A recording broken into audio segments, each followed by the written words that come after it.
जय श्रीराम. श्री ब्रह्मचैतन्य गोंदवलेकर महाराज यांच्या प्रवचनीय पुस्तकातील आज 11 जूनचं प्रवचन. सुखदुःख मनावर अवलंबून आहे. जिथे रोग असेल तिथेच औषध लावले तर उपयोग होईल. दुःखाचे मूळ कुठे आहे हे प्रथम पाहावे. प्रपंचात काही न्यूनता पडली की दुःख होते. श्रीमंतांच्या किंवा गरिबाच्या सुखदुःखात तसा फारसा फरक तो कोणता. एखाद्याजवळ पुष्कळ पैसा आहे परंतु मूल बाळ नाही म्हणून तो दुःखी असतो. तर दुसऱ्याला संतती आहे पण पैसा नाही म्हणून तो दुःखी असतो. तिसऱ्याला संतती संपत्ती वगैरे सर्व आहे परंतु पोटदुखीचा विकाराने तो बेजार आहे. म्हणजे एकंदरीत सुखदुःखे कोणालाही सुटली नाहीत. जितक्या गोष्टी कमी पडल्या तितक्या प्रयासाने सुद्धा आणल्या तरी न्यूनता काही सरत नाही. दुःखावर आपण वरवर उपाय करतो परंतु आपल्या दुःखाच्या मुळाशी आपले मनच आहे हे नाही का आले ध्यानात. खरोखर सुखदुःख हे वस्तूत नसून आपल्या मनस्थितीवर अवलंबून आहे. वस्तू चोरीला गेली त्यावेळी झोपेत आनंदात होता पण जागे झाल्यावर वस्तू गेल्याचे समजल्यावर तो दुःखी झाला. म्हणजे दुःखी होते ते मन. जेव्हा औषध द्यायचे ते मनाला द्या. तेव्हा औषध द्यायचे असेल तर ते मनाला द्या. संतांनी मनाला शिकवण दिली.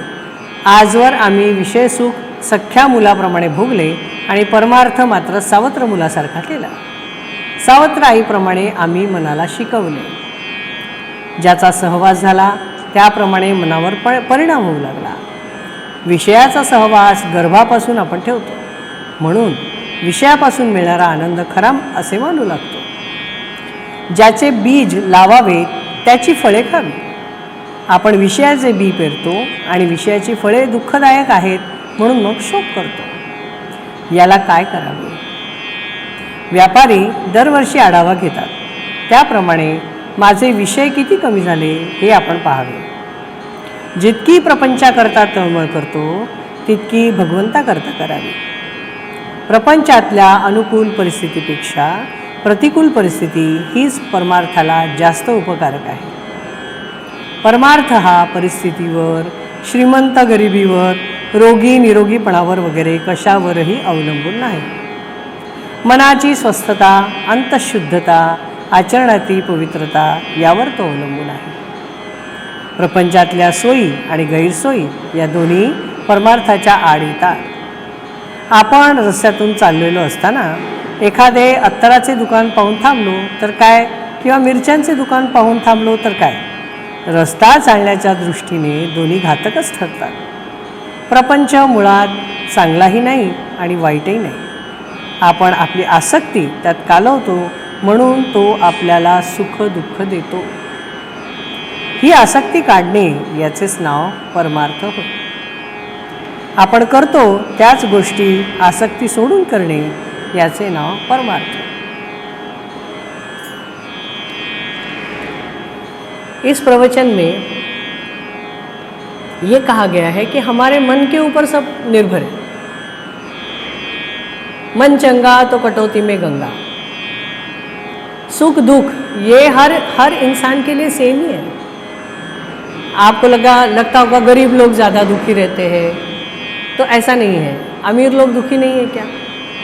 अगर किसी के पास बहुत पैसा है लेकिन उसको बच्चा नहीं है तो उसका दुख है. किसी के पास बच्चा है तो पैसे नहीं है उसका दुख है. किसी के पास बच्चा है पैसे है सब है लेकिन उसकी तबीयत ठीक नहीं है तो वो दुखी है. मतलब इसका मतलब ये है कि परिस्थिति पे आपका कोई भी जोर नहीं है. तो ये सुख दुख आप खुद मनाते हो इसलिए मानते हो तो ये अपने मन पे निर्भर है. अगर इन सब से हम लोग अपनी आसक्ति निकाल देंगे, इसमें हमारा जो क्या बोलते हैं एनर्जी हम लोग इसमें वेस्ट कर रहे हैं ये होनी है. ये परमेश्वर करता जाता है. तो अगर हम ये माने कि ये सब परमेश्वर का खेल है, हम तो सिर्फ प्यादे हैं, हमें नामस्मरण करना है, भगवान की तरफ जाना है, अगर ये हम लोग मान लें तो हमारे इस सांसारिक सुख दुख का हमारे मन पर कोई भी असर नहीं होगा. नामस्मरण कीजिए और सुख दुख को भूल जाइए। जय श्री राम। श्री राम जय जय राम।